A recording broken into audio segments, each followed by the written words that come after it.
Hello, everybody, and welcome to the Pat's Pulpit pregame show. My name is Rich Hill, here to talk about Week 11 of the NFL season. And with me, as always, is my good friend, Alec Shane. Alec, how are you doing? I'm all right, my man. It is the last weekend before the Thanksgiving holiday. It's the best day of the year, in my opinion. It's a good football weekend. It's a good holiday weekend. And I'm just kind of slowly gearing up, getting my belly expanded by eating a lot this weekend. So I'm ready to go come Thursday. That's good. Well, we don't really have a full slate of games for you if that's what you're hungry for, just Damn it. because this NFL season has not been anything that we have expected, just with games and teams just not living up to the expectations and injuries kind of just derailing what everyone had hoped for with this season. Texans had a bright flash in the pan with Deshaun Watson, but now they've lost J.J. Watt and Watson, so they don't really have anything exciting for them. That's going to ruin one of the games this week. Aaron Rodgers is also out with his collarbone injury. That ruins another game. Alec, as you look around the schedule this week, are there any games that catch your eye? Yeah, I mean, the only game that really is going to matter to me, especially from an AFC/Patriots standpoint, is the Bills at the Chargers today at 4:05. I know that the Dolphins and the Buccaneers are playing, but I have self-respect, so I'm not going to watch any of that game. But the Bills-Chargers could be interesting. They benched Tyrod Taylor, which is a decision that baffles me, to be honest with you. They're currently the 6th seed in the AFC. They're far from out of it in the playoff race right now. It's not like Tyrod Taylor was playing atrociously.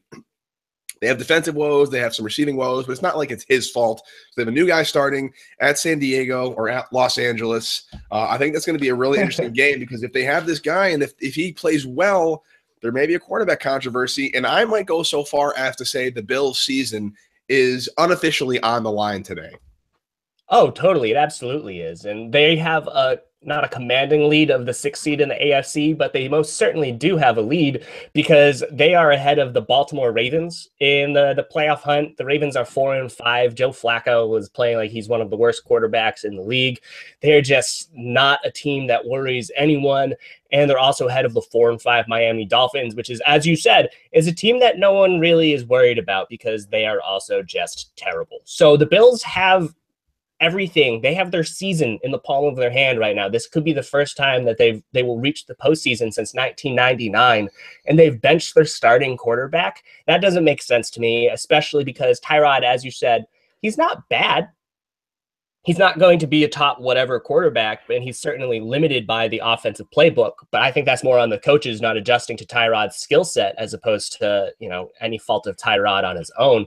And so they're going to put in a 5th-round rookie, Nathan Peterman, in against the Chargers. They're going to get him to Joey Bosa and Melvin Ingram. And then they're going to have to throw against Casey Hayward and the very good Chargers secondary. I think you're just playing with fire, and there could be the entire season going up in smoke, especially because next week they go on the road against the Chiefs. Bills could be looking at this next 2 games coming out at 5-6, and maybe their season could be over.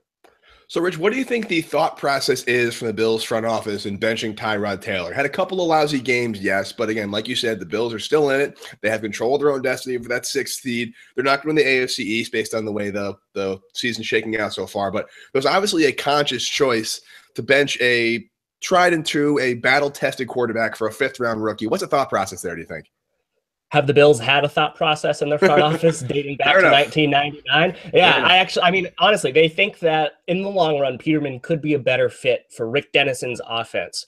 And that could be true. But also, Rick Dennison's offense has never been really that great. He was under Gary Kubiak. He does a lot of stretch runs. And so I feel like Tyrod Taylor should be pretty good with that. Dennison coached Tyrod when they were out in Baltimore. So there should be some cohesion there and some understanding that he is a fit for that offense. And so I just look at the overall Bills roster and say, you guys got rid of Sammy Watkins. You got rid of Robert Woods. Those are his top 2 receivers, and you're blaming him for when the passing attack isn't what you had expected. I mean, you're not giving him much to play with. And then on the defensive side of the ball, you're allowing the New York Jets and the New Orleans Saints to run the ball up and down the field. You traded Marcel Darius for a bag of peanuts to the Jacksonville Jaguars, and all of a sudden, coincidentally, the second you get rid of your best run defending defensive tackle, the Bills plummet from allowing 3.5 yards per carry to 5.5. That's not on Tyrod. That's on the Bills front office saying, this isn't our year. Let's prepare for the future, which is fine. But that's also something you have to admit when you're saying, you know what? If we make the 6th seed, if we don't make the 6th seed, that's not what this season is about. And so when they eventually collapse, which, we all know is going to happen, they still have 2 games against the Patriots, they have the Chiefs, and even this game against the Chargers could be a little more difficult than they expected when the Bills ultimately missed the playoffs again, and the 7-9 Baltimore Ravens make it. Well, no, we'll just say, all right, Bills were playing for 2018. They needed to get a lot of cap off of their book, and then they'll move forward. Tyrod's probably going to be gone, and they'll move forward with Nathan Peterman. And so they're saying, let's just get on with it now as opposed to waiting. Speaking of offensive and defensive woes and not making the playoffs, another game coming up, Bengals Broncos. Would once have had some meaning for Patriots fans. They were kind of early season rivals, early century rivals. The Broncos obviously have had a history of the Patriots. They're terrible this year. The Bengals can't get out of their own way right now. Do you think either of these 2 teams have any shot at making the playoffs if they get hot right now? Everyone has a shot just because of how bad the AFC is. You have the division leaders kind of in place. You got the Patriots, you got the Steelers, and you got the Chiefs. And then you got the Jaguars leading the AFC South, which, who knows, they're doing pretty well. And you have the Titans, which have a pretty firm command on the number 5 seed. And you look at everything else that's playing out. The Ravens 4-5, Dolphins 4-5, Raiders 4-5. And then you got the Jets at 4-6. You got a bunch of 3-win teams. No one is out of it. You just need a couple bounces to go your way over the final 6 games of the season, and then you're back in the playoffs. But I'm just not a believer in the Bengals. I'm not a believer in the Broncos. The Broncos had their general manager, John Elway, come out and say that our team is soft. Our team came out strong, started the season 3-1, and now they're soft. And when you have your general manager admitting that, as opposed to saying, you know what, I kind of flubbed the quarterback position for us, my bad, it doesn't make it seem like they have any hope for the rest of the season. The defense has just been carrying this team for the past 3 years, and they just can't do it anymore. They don't have the depth on the defensive front like they've had in the previous years. And Aqib Talib and CJ Harris can't do it all in the secondary. They're now allowing tight ends to get 150 yards per game, something ridiculous like that. So I don't think that the Broncos have any chance of making the postseason. And then the Bengals are the Bengals. This is a year that Marvin Lewis should not be able to get through. I've been saying that every year for the past 10 years, and he's still around. But this has to be it, right? Is Marvin Lewis done after this year? No, I don't think so. I think he's around again. Although maybe I feel like since Jeff Fisher's now out, maybe Marvin Lewis is going to follow, and the Bengals in 2018 will go like 9-2 to the first 10 weeks, 11 weeks of the season, because that's what happened to the Jeff Fisher-led teams. Maybe if we get Jeff Fisher in, and like maybe Marvin Lewis is like the Jeff Fisher of the AFC North, and they'll get them out of there. But yeah, I'm with you, man. The Broncos aren't going anywhere. The Bengals aren't going anywhere. It's funny, there are a lot of 4-5 teams right now that have a lot of very important games coming up. One of which is actually the Oakland Raiders playing the Patriots soon. The Chiefs are playing the Giants today. I think it's at New York. Still, that's going to be a cakewalk. The Chiefs should win that one. The Steelers destroyed the Titans on Thursday Night Football. So this is a very important game for the Patriots. They want to keep pace for that 1 or 2 seed in the AFC. However, it's also a very important game for the Oakland Raiders, as they want to make sure they stay in that wild card hunt, because that's a very wide open spot right now, that 6 seed, that 5 seed. So which team, Rich, they need this game more, the Patriots or the Raiders? The Raiders definitely need it more. The Patriots are pretty confidently in the postseason. They have a firm command of the AFC East. So a lot would have to go wrong over the next couple of weeks for the Patriots not to at least win their division. And they still have that game against the Pittsburgh Steelers later on that could provide a tiebreaker sort of idea. So the Patriots can afford to drop another game over the rest of the season, so long as it's not the one against the Pittsburgh Steelers. And if that's what happens, if they get that round robin, there's a chance that the Patriots could still get that first seed. If the Chiefs, Steelers, and Patriots have a 3-way tie, a lot of things have to go in certain directions for that to take place. Let's hope it doesn't get there. But the Raiders, they need to win this. If they fall to 4-6, they don't have like the easiest schedule going on for the rest of the year. They have a lot of division games. After this, they got a game against the Broncos.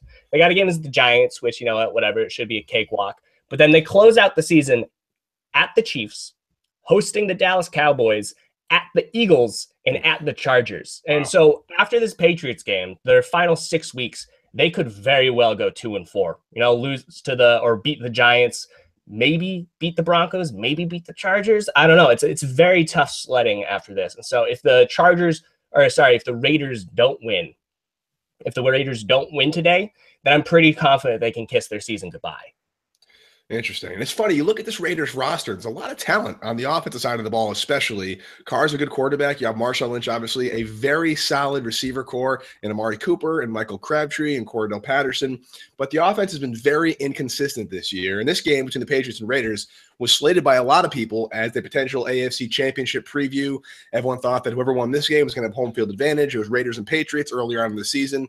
Not so much this year. But looking at the roster on paper, at least, doesn't really make a whole lot of sense why they've been so inconsistent offensively.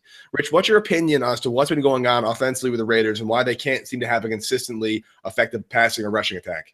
Yeah, well, so part of the problem is that there were highly inflated expectations out of this Raiders team after last season, where I believe the Raiders went like 8-1 in one-score games. And that's just an incredibly unsustainable winning rate in such close games. And so we're seeing a little bit of a regression to the mean here, where the Raiders are starting to lose those close games. They're not having that same sort of luck. And that's definitely a big part of it. But in addition to it, the Raiders' inconsistency, if you look at Football Outsiders, they rank 31st in the greatest variance of offensive production, which means that every week is just a roller coaster for them. They just have no consistency whatsoever. Over the first 2 weeks of the season, they put up, like 60, 71 points. They averaged a lot. And then they just put together a 10-point, 10-point, 17-point, 16 points. So they just dropped down. And part of the reason is that injuries happen. Derek Carr was dealing with a back injury. Michael Crabtree was dealing with a chest injury. They lost Menelik Watson, their starting right tackle, to something. Marshall Newhouse is dealing with something as well. They've just been battling a lot of problems, and then they just didn't really know what they were doing with their offensive skill players, as Amari Cooper just was not involved. He did not take the leap this season that everyone had been anticipating, and with Michael Crabtree hurt, that meant that everyone could kind of allocate their defensive resources to making sure Cooper doesn't really produce too much. And now it's kind of the end of the Raiders offense there. So you look at who they have that is currently producing. You have Jared Cook, who has been doing outstanding the past 3 weeks. Amari Cooper has been a vacuum for targets over the past 3 weeks. And if you compare Cooper's first 6 games to his past 3, he's matched his target amount. So he's getting targeted twice as much over the past few weeks as he was before. And part of that is because they decided to play him a little bit more in the slot than they had at the beginning of the season. And so now Cooper is seeing 30% of his time in the slot, according to Pro Football Focus. That gives him more opportunity for quick separation, which he had been struggling to generate earlier in the year. And so the Raiders are still figuring out what their pieces bring to the table. And they have to think that they've solved it over the past few weeks. And with the Patriots, not that great defense coming to town, this could be a chance for the Raiders to really assert themselves as saying, we've solved all of our offensive problems. Interesting, because obviously what the Patriots like to do defensively, no matter whether they're good or bad, is take away your best offensive weapon and force you to beat them with your second, third, and fourth guy. But my thing is, I don't really know who the best offensive weapon on this Raiders team is and who's going to burn the Patriots for the most yards. Marshawn Lynch is obviously a very effective running back, but he hasn't been spectacular this season. Jared Cook's a very good tight end. Tight end coverage has been a problem for the Patriots statistically over the past couple of weeks. You have some very fast wideouts. You have a size mismatch in Michael Crabtree on Malcolm Butler, if that is the matchup we're going to look at. Maybe Stephon Gilmore moves to the slot. I don't really know if you are Matt Patricia, how are you lining up defensively across from this Raiders offense? Yeah, it's tough because you compare the game plan against the Denver Broncos last week. They provide a similar mismatch. You have your top wide receivers. You had last week Demaryius Thomas and Emmanuel Sanders. This week you got Cooper and Michael Crabtree. Those are 2 of the top duos in the league. And actually over the past 3 seasons, they are the only 2 receiving duos to rank in the top 20 for yards. So it's actually a pretty good comparison. And then you look down the rest of the roster. Raiders have Jared Cook. He's much better than the tight ends that the Broncos were able to trot out.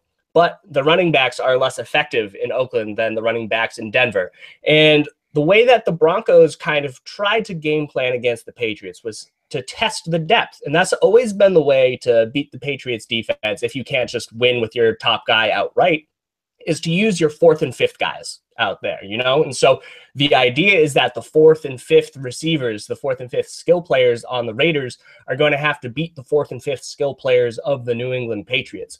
And it could happen, but I don't know if it will. So if I'm the Raiders and if I'm Matt Patricia, I'm saying that fourth and fifth battle is going to be super important, whether it's Cordarrelle Patterson using his jet sweep, using his speed to get out there, because the Patriots have had a penchant for giving up big plays this year, and I wouldn't be shocked if the Raiders tried to test that. And then you add in Johnny Holton, who only had 2 catches this year for 108 yards. One of them was a 64-yard touchdown. The other one was like a 44-yard touchdown. All he does is catch touchdowns. He's a big, deep threat. I wouldn't be shocked if they tried to pair him off against Jonathan Jones to try and make a play deep down the field. And then you got Seth Roberts coming in the slot. And so there are talented players on that Raiders offense. And so the Patriots depth guys are really going to have to step up. But I think that the biggest player in my Patriots defensive X factor is going to be Patrick Chung, because he's going to have his hands full covering Jared Cook, who is the top tight end, the top receiver for the Raiders right now. And Patrick Chung is going to have to carry a big part of the load to make sure that Cook doesn't explode like he has over the past 3 weeks. Rich, do all signs point to Malcolm Brown playing today? It's still up in the air. He was a little gimpy, according to some reports in the locker room over the past week of practice while he was in Colorado Springs. So he should be a game time decision beforehand. He will be a very important piece of this Patriots defense if he is able to go, because Marshawn Lynch is still a load. He's one of the top 3 running backs in the league right now when it comes to generating yards after contact. So that means that the Patriots run defense is all going to have to continue their hot streak as they've been doing in recent weeks, with Alan Branch stepping up, hopefully reaching the level that he had been doing in previous years, but also Lawrence Guy stepping up. Big game out of Trey Flowers and Dietrich Wise and Adam Butler. Patriots defensive line will need to have a big day with or without Malcolm Brown. Yeah, Dietrich Wise is actually my defensive X factor today. He's really exceeded expectations as a rookie. He's really the only rookie that's been delivering for the Patriots, especially on the defensive side of the ball. So it's really important those edge rushers can not only set the edge and play contain, but get to Derek Carr, because what we do have against us right now is a lot of speed in that receiving core. A lot of very fast guys. I don't know where Cordarrelle Patterson ranks in terms of fastest guys in the league, but he is very dangerous as a deep threat. Michael Crabtree is very dangerous as a deep threat. So if Derek Carr has the time to throw back there, the pass rush has really not been there for the Patriots pretty much all season. They're not really getting to the quarterback that often. They're relying on maybe complex blitz packages or coverage sacks. They're not really getting the quarterback to force balls out of his hand quickly. And if they can't do that today against Oakland, even though it's technically an away game, I'll be very curious to see the composition of the crowd, Patriots fans, Oakland fans. If they can't get to the quarterback quickly, I'm a little worried about Malcolm Butler in coverage this week, especially if he's on the larger, stronger Crabtree. As you said, Pat Chung on Jared Cook, that's a good matchup. But again, tight ends have burned the Patriots. If Derek Carr has time to throw and Dietrich Wise and Alan Branch and Trey Flowers can't get to him, could be a very long day for this team. Yeah, and this is going to be a really important matchup game for the Patriots. And something that they've done in recent weeks, and this is something that Stephon Gilmore is tested to, is that more comfortable when he's able to match up on a wide receiver one-on-one the entire week. And that's not anything new for a lot of defensive backs. This is something that Logan Ryan said over the past 3 years as well. He feels a lot more confident in his abilities when he's able to study one wide receiver, shadow him the entire game. And so the Patriots could employ that same sort of strategy this week when they're playing Crabtree and Amari Cooper. And on the flip side, I saw an interesting stat from Next Gen, which is one of the NFL's proprietary stat providers, showing that Amari Cooper has been targeted in blanket coverage 23 times. And so that means that a defensive back is just right in his pocket. Cooper's only caught 2 of them for a 0.0 passer rating. So Cooper is not doing a great job making contested catches. That's part of the reason why they moved him into the slot, is to help him generate some quick separation that he hadn't been doing consistently on the outside. And so with that idea that to play tight coverage against Cooper, but that he could also be playing in the slot, and Gilmore saying that we should match up one-on-one, how do you think that Matt Patricia should have their cornerbacks pair off against these top Raiders receivers? Yeah, I just look at the way Malcolm Butler played last week against Emmanuel Sanders. He really struggled against Sanders. He's a very shifty, elusive wide receiver. The good news is I don't think anybody on the Raiders roster has the same kind of skill set that Sanders has. If you look back, Sanders has kind of gotten the best of Malcolm Butler historically over the years. However, if they're going to basically work out of the slot I personally would rather see Stephon Gilmore on Amari Cooper and then use Michael Crabtree against Malcolm Butler, maybe with some safety help.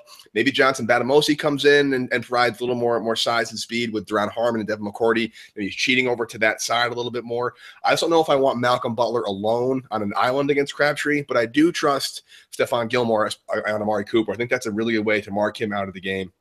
And then use maybe a combination of Patrick Chung and Kyle Van Noy on Jared Cook and make sure that he doesn't go too nuts over the middle, and then allow Devin McCourty to maybe, or Duron Harmon, depending on the defensive package, to do a little more lateral movement side to side, prevent the deep play, prevent Cordell Patterson from going too nuts. So maybe a cover one is what I do with safeties in the box, closer to the line, straight up double coverage, and force Derek Carr to look to his second and third reads, because I think he's still not quite 100% yet coming off that back injury. So he might be looking to get the ball out of his hands a little quicker than he'd like to because he doesn't want to get hit too hard. So if you can cover him just enough time to get him to force a throw, that could bode well for the Patriots today.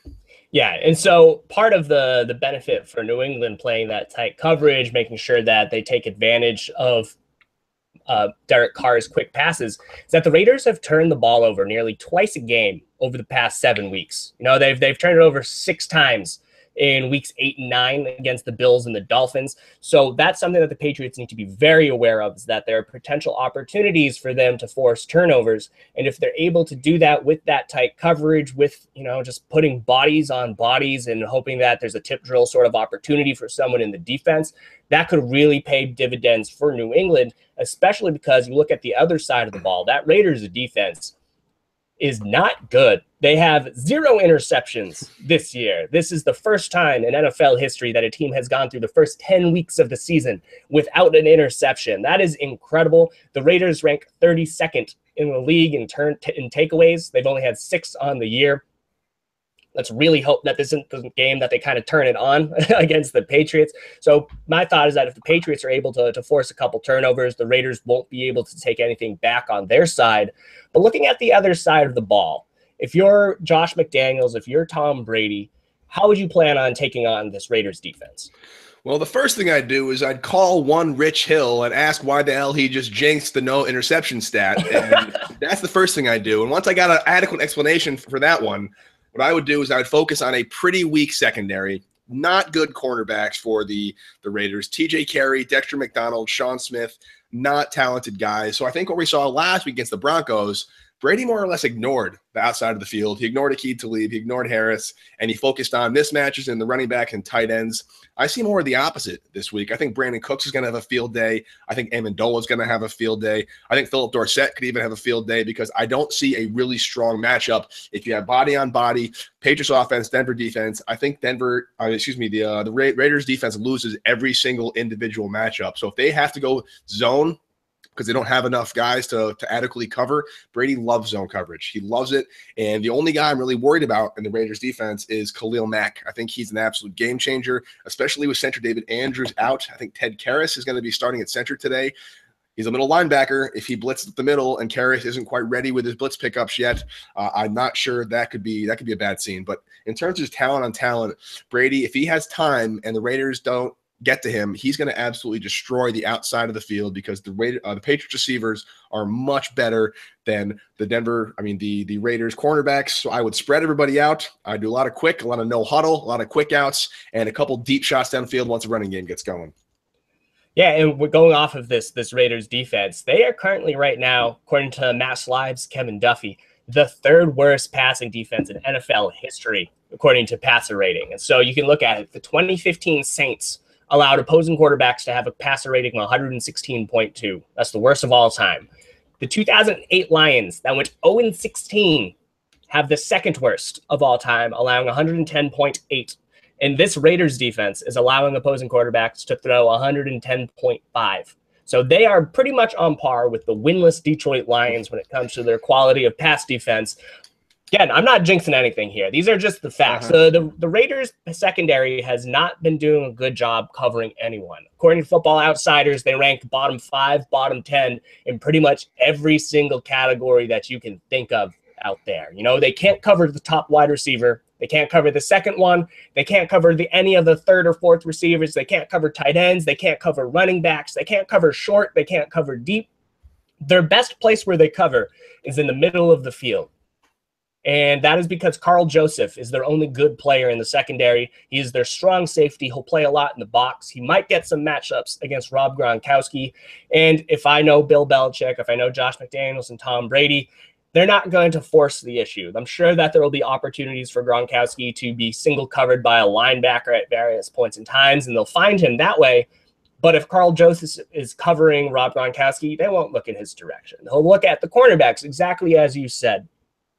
TJ Carey, pretty okay cornerback. He is pretty average as it gets. He moves into the slot, moves outside. He's very versatile. Whoever is going to be lining up on the opposite side of him,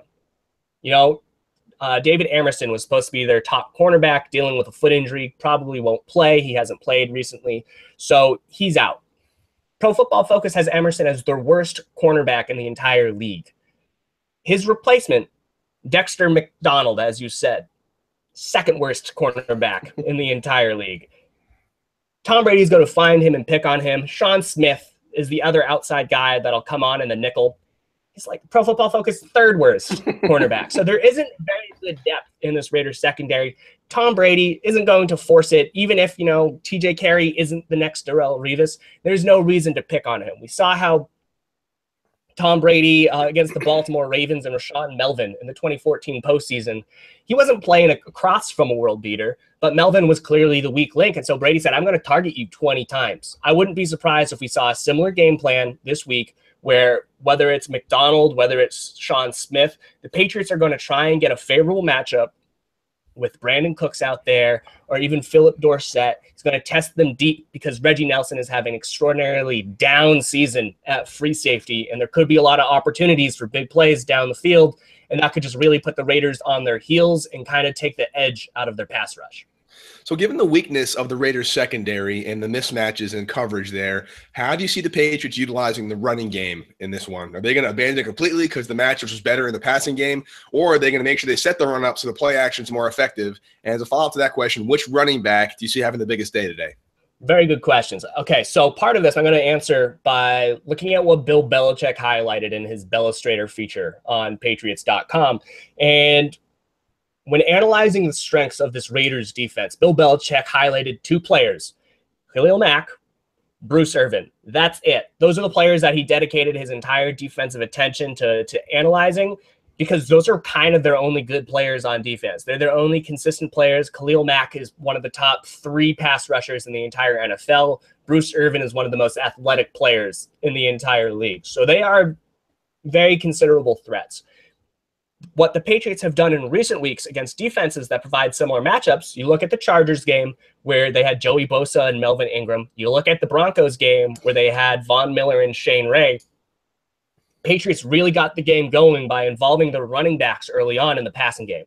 And I believe that the Patriots doubled the amount of opportunities for the running backs in the receiving game over those games because, you know what, they needed to do something to get those edge defenders to slow down, particularly because, Adrian Waddle was playing in place of Marcus Cannon. You're putting out a backup. So I wouldn't be surprised if the first quarter of the game, Patriots tried to give a lot of swing passes, some of those angle routes to their running backs. And if I had to choose one player to be the lead guy, I think Dion Lewis is going to get the bulk of the rushing attempts, but I think we're going to continue to see the rise of Rex Burkhead, and I wouldn't be shocked if he started to eat into James White's targets. And so Rex Burkhead is going to be my pick to be the most productive Patriots running back this week. I like that. Are you worried at all about the offensive line? You said Marcus Cannon, I think, is still out today. That's Adrian Waddle in at right tackle. The center's out. So basically 2 of the 5 starters along the offensive line are out today on the road at high altitude against Khalil Mack. Any concerns there? Yeah, oh, absolutely. I'm more concerned about Ted Karras at center because this is the first time he will be starting at center. He started his very first career NFL game, the first week of his rookie season, but that was at right guard in place of Shaq Mason, who had been dealing with a hand injury. And so Ted Karras has some starting experience, and he did fine that game, but he's never started at center before. He was a guard when he was in college at Illinois. So this is going to be a new experience for him. And that could be a very big risk for the Raiders defense to say, you know what, exactly as you said, Bowman blitz up the middle. That could be an opportunity for them.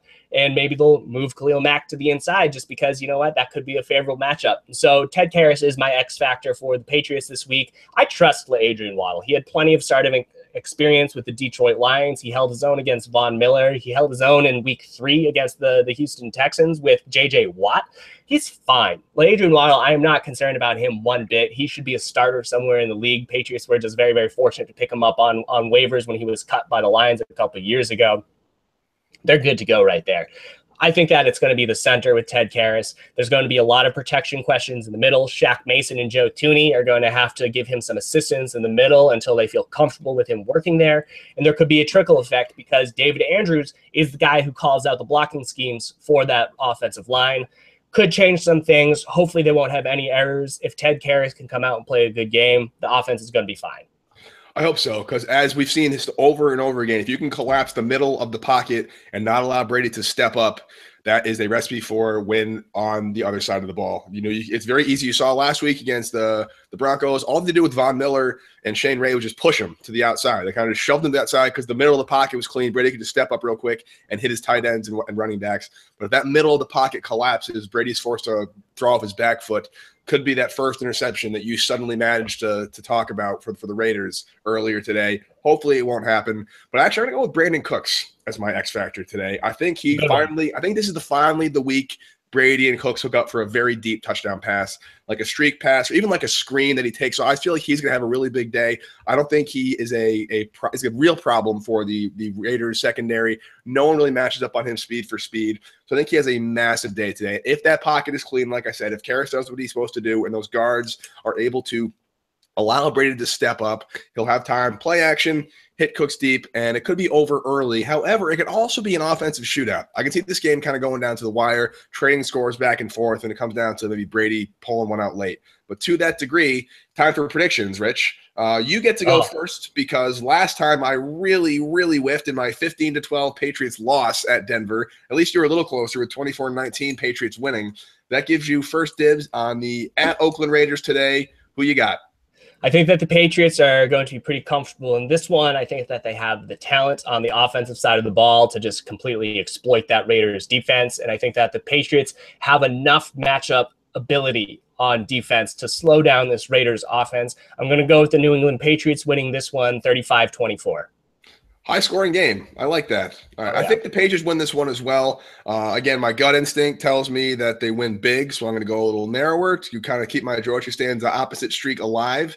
I'm going to go the Patriots win this one, being down maybe like 10 points early. I think that maybe they come out a little flat, a little sloppy, riding high off the Denver win. The altitude gets to them a little bit. Maybe the air in Mexico is a little different for them. I don't know. I think they kind of takes them a while to figure out what's going on here.